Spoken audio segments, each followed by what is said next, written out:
Nello splendido scenario della Piazza San Marco a Venezia, mentre turisti e visitatori si aggirano fra le calie di campielli veneziani per una gita curiosa ed appassionante, nella maestosa sala dello scrutinio a Palazzo Ducale, decorato da meravigliosi affreschi e particolari suggestivi, l'incontro con l'arte ed il sapere, a poche settimane dall'approvazione della riforma del sistema dei beni culturali in Italia, vede la presenza dei direttori di alcuni grandi musei internazionali in un convegno promosso dalla Fondazione Musei Civici di Venezia con Hermitage Italia e la collaborazione di Villaggio Globale International. Beni culturali, le eccellenze internazionali e la scommessa italiana.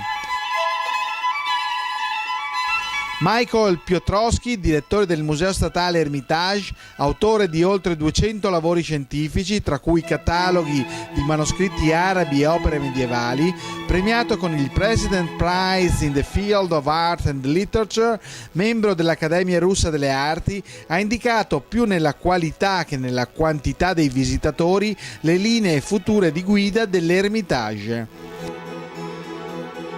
Il direttore aggiunto Museo del Prado di Madrid, Gabriele Finaldi, che ha supervisionato l'apertura di una nuova area ala nel 2007, progettata dall'architetto Rafael Moneo, ha presentato un ambizioso programma di mostre e acquisizioni.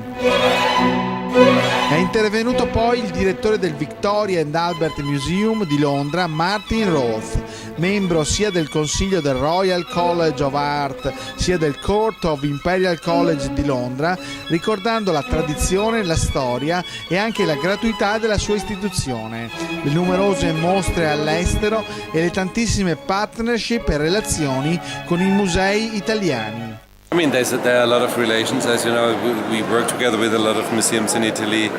so I think there is a very good relationship.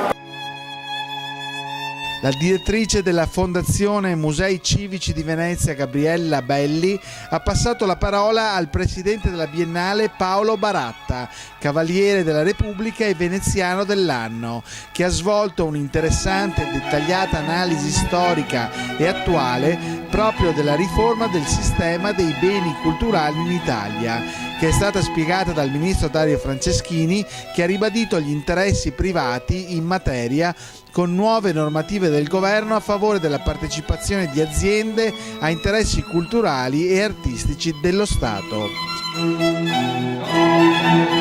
Una giornata di dialogo e dibattiti in cui sono intervenuti anche rappresentanti di università, beni architettonici e paesaggistici e direttori di altri musei italiani con uno sguardo al presente ma soprattutto agli sviluppi futuri.